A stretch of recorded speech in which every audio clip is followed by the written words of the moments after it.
അസ്സലാമു അലൈക്കും വറഹ്മത്തുള്ളാഹി വബറകാതുഹു. ഒന്ന് രണ്ട് ദിവസമായിട്ട് കുറച്ച് തിരക്കിലായിരുന്നു. സ്വലാത്ത് വാർഷികവും മറ്റു കാര്യങ്ങളൊക്കെ ആയപ്പോൾ അപ്പോൾ പിന്നെ നൗഷാദിനാണ് നോക്കാതെ ഇരുന്നതായിരുന്നു. കാരണം ബുഹ്താനികളെ നോക്കിയാൽ പിന്നെ പറയേണ്ടി വരും. എത്ര തിരക്കാണെങ്കിലും ബുഹ്താനികളെ കണ്ടാൽ പിന്നെ പറയേണ്ടി വരും. അങ്ങനെയാണ്. ബുഹ്താനികളെ കണ്ടാൽ പിന്നെ പറയേണ്ടി വരും. പണ്ട് സിംഹം മടിയിൽ ഇറങ്ങണ മാതിരിയാണ്.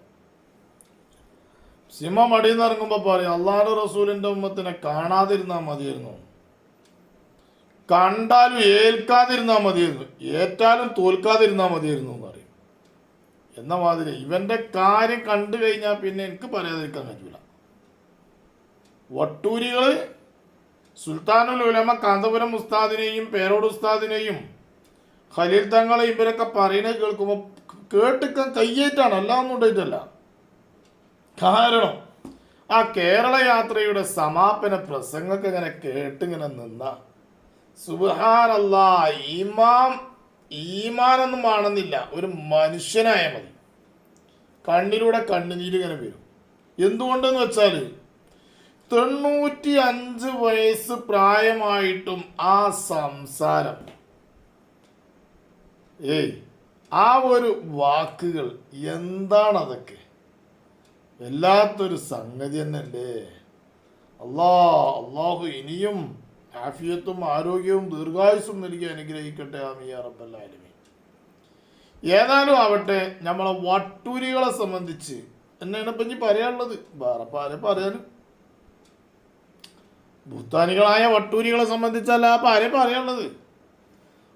നമ്മളെ കൂരിക്കുയി തങ്ങൾ പറയുന്നുണ്ട് വട്ടൂരികളെ, നമ്മളെ എന്താണ് ഈ കള്ളത്തൊരീക്കത്തുകാരുടെ അവസ്ഥ എന്താണെന്നുള്ളത് കൂരിക്കുയി തങ്ങൾ പറയുന്നുണ്ട്. അത് കേട്ടുകാണ്ട് കുറേ ഞാൻ അങ്ങനെ ചിന്തിച്ചു.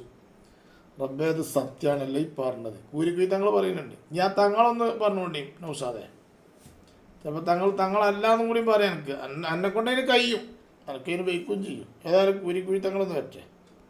കള്ളത്തരീക്കത്തിൽ മെമ്പറായാലും പിന്നെ എന്ത് തെറ്റ് ചെയ്താലും ഒരു കുഴപ്പമില്ല. അതെല്ലാം ഫത്ത് കൊടുക്കാൻ തലയെ കെട്ടും കെട്ടി സ്റ്റേജിൻ്റെ മുകളിൽ ധാരാളം ആളുകളുള്ള കാലഘട്ടമാണ് അല്ലേ. ഞങ്ങളെ ഷെയ്ഖിൽ എന്ത് തെറ്റാണുള്ളത്? എടോ, നിന്റെ ഷെയ്ഖിൽ തെറ്റ് ഞങ്ങൾ പറയാം, പക്ഷെ തെറ്റ് ഏതൊക്കെയാണെന്ന് നീ ആദ്യം എഴുതി വെക്കണം. തെറ്റാദ്യം നീ പറയണം, എന്താ തെറ്റ്. നിന്റെ ഷെയ്ഖ് ഒരു അന്യ പെണ്ണുമായി ഒരു റൂമിൽ ഒറ്റക്ക് ഇരിക്കുന്നതും സംസാരിക്കുന്നതും കണ്ടു എന്ന് പറഞ്ഞാൽ അപ്പൊ പറയും, ആ നിങ്ങൾ കണ്ടതുപോലെയല്ല. ആ ഷെയ്ഖിന്റെ മുമ്പിൽ ആ പെണ്ണെത്തലോടുകൂടെ ഒന്നുകിൽ ഷെയ്ഖിനെ അള്ളാഹു പെണ്ണാക്കി, അല്ലെങ്കിൽ ആ വണ്ണ പെണ്ണിനെ അള്ളാഹു ആണാക്കി. നിന്റെ ഷെയ്ഖ് കള്ളു കുടിക്കുന്നത് കണ്ടു, അത് നിങ്ങൾ കണ്ടത് കള്ളാണെങ്കിലും അവരെ വായിലേക്ക് അത് എത്തലോടുകൂടെ സുർക്കയായി മാറിയതാണ്.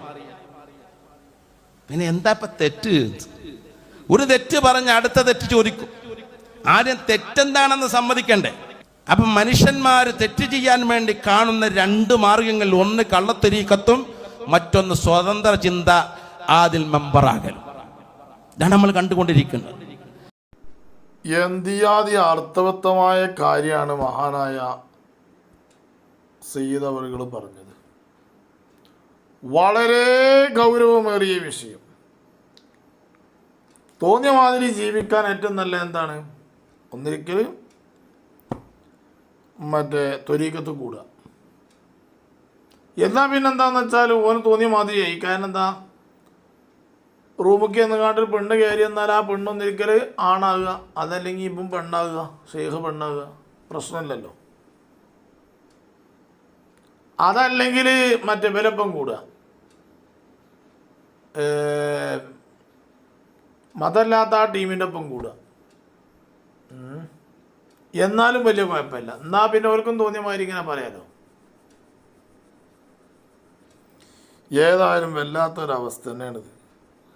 ഏതായാലും തങ്ങൾ പാപ്പാൻ്റെ ആ വാക്കുകൾ വളരെയധികം സത്യമാണ്. ഇൻഷാ അല്ലാഹ്.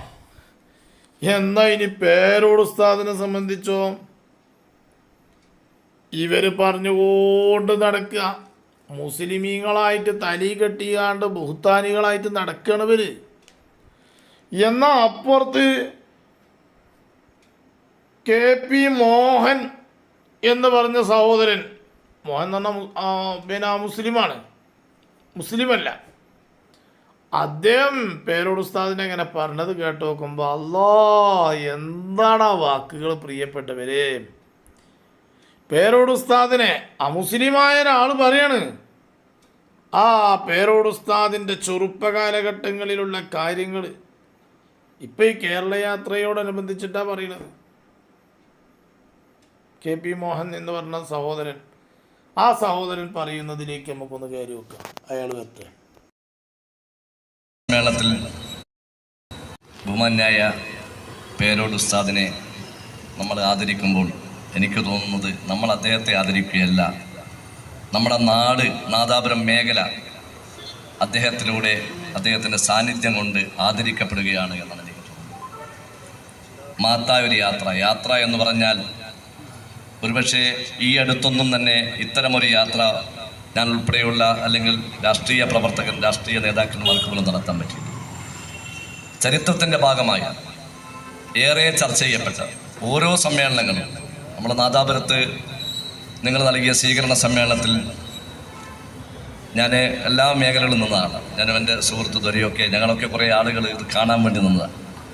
ആ സമ്മേളനത്തിലെ പ്രസംഗങ്ങൾ, ഓരോരുത്തരും നടത്തിയ പ്രസംഗങ്ങൾ, കാന്തപുരം ഉസ്താദിൻ്റെ പ്രസംഗം, MP ഷാഫി പറമ്പിലിൻ്റെ പ്രസംഗം ഇപ്പോഴും ഇങ്ങനെ ഏറെ കറങ്ങിക്കൊണ്ടിരിക്കുകയാണ്.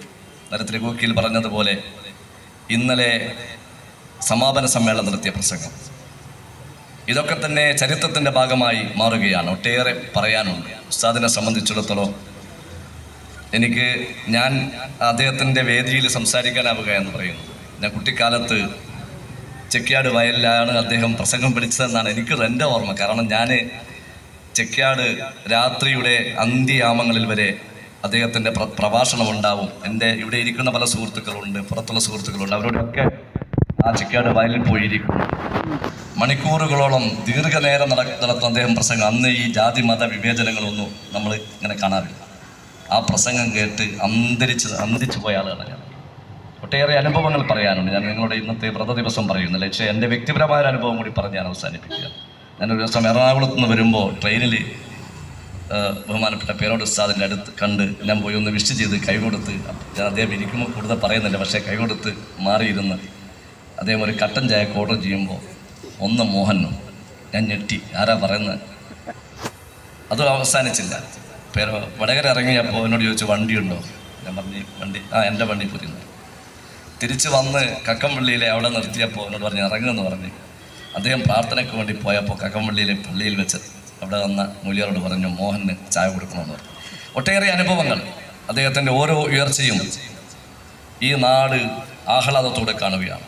അതിന് മതവും ജാതിയും ഒട്ടേറെ പറയാനുണ്ട്. തീർച്ചയായും ഞങ്ങളൊക്കെ അദ്ദേഹത്തിൻ്റെ ഉയർച്ചയിൽ ആഹ്ലാദഭരിതരാണ്. നാദാപുരം മേഖല ആഹ്ലാദഭരിതരാണ്. ഈ ക്ഷീണത്തിലും അദ്ദേഹം ഇരിക്കുന്നു, വീണ്ടും യാത്ര ചെയ്യുന്നു. അദ്ദേഹത്തിൻ്റെ യാത്രകൾ തുറന്നുകൊണ്ടേ ഇരിക്കട്ടെ എന്ന് ആശംസിച്ചുകൊണ്ട് ഞാൻ അവസാനിപ്പിക്കും.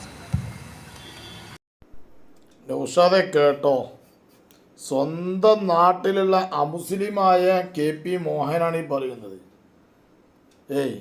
അദ്ദേഹത്തിൻ്റെ നാട്ടുകാർ എല്ലാ ജാതി മത ഭേദമന്യേ പേരോട് ഉസ്താദിനെ അംഗീകരിക്കുന്നു.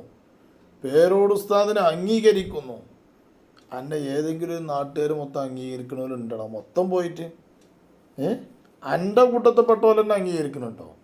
ഇപ്പം ഈ ബുഹ്താനികൾ തന്നെ എല്ലാവരും അംഗീകരിക്കുന്നുണ്ടോ? ഇല്ലല്ലോ. ഇപ്പം ഇന്നലെ ഒരാൾ വിളിച്ച വോയിസ് പുറത്ത് വിടൂല എന്ന് ഞാനത് ഉറപ്പ് പറഞ്ഞതുകൊണ്ട് ഞാൻ വിടുന്നില്ല. എത്രത്തോളം പറഞ്ഞെങ്കിലും അറിയോ?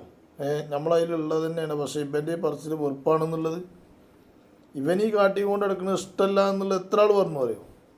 പിന്നെ പറഞ്ഞു ആയിരക്കണക്കിന് ഫോൺ എനിക്ക് വരുന്നുണ്ട്. ആയിരക്കണക്കിന് വരും എനിക്ക്.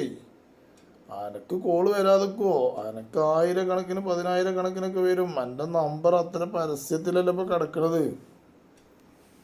ഏതായാലും നൗഷാദെ, ഇതൊന്നും എത്ര കുരച്ചിട്ടും കാര്യമില്ലടാ. എൻ്റെ ചങ്കിലെ വെള്ളം പറ്റുകയെന്നല്ലാതെ സുന്നത്തമായത്തിന് ഇവിടെ ഒരു കോട്ടവും സംഭവിക്കൂല, ഒരു വാളിച്ച പോലും സംഭവിക്കൂല. അതാ സുന്നത്തമായത്ത്. സുൽത്താനുലുലമ കണ്ടില് 94 95 വയസ്സായിട്ടാണ് അക്കോലത്തിൽ നാട് നിങ്ങളെ പായണത്. ഒരു വക്കത്ത് നിസ്കാരം കള്ളാകാതെ എല്ലാ സുന്നത്തുകളും നിസ്കരിച്ച് എല്ലാ ഫറലുകളും ജമായത്തായിട്ട് നിസ്കരിച്ചിട്ട് ഇജ്ജ് യാത്ര ചെയ്യുകയാണെങ്കിൽ എന്താ കാട്ടൽ?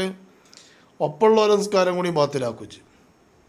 ഇജ്ജോ നിസ്കരിച്ചില്ല, ഒപ്പമുള്ള ഓരോ ഇജ്ജ് എന്ത് ചെയ്യും? ബാത്തിലാക്കും.